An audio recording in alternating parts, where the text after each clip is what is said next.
Member for Goroka, Bire Kimisopa, said only a handful of companies were using 70% of the limited amount of foreign currency in the economy, which is hurting other small businesses. Will the foreign currency rationings end? That's number one. Number two, it appears to me that the central bank is intervening in the market in terms of advancing a social and moral obligation by deciding who gets a fair stake of the available foreign currency.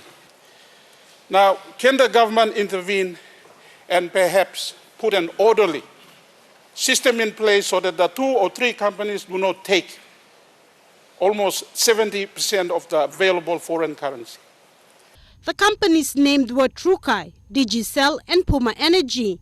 In response, the Prime Minister said, while the government has no power over fiscal policies, which remains in the care of the central banks, he said this use of foreign currency is a result of the consumption choices of Papua New Guineans. That is why we need to start working with our own institutions, like for Digicel. Many of our people should transfer to BeMobile and Telecom. They're starting to be efficient.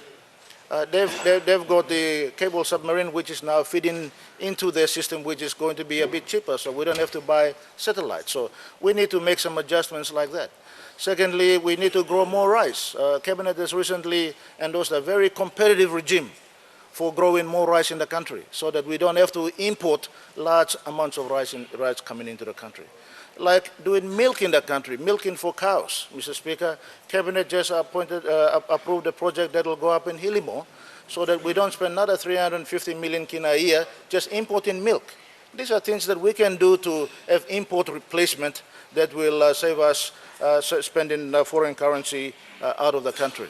Kimisopa also suggested during his question that Superfund contribution by both members and employers be freezed as a government intervention. Small businesses are perhaps looking for a way out of this. They're suffering from confidence.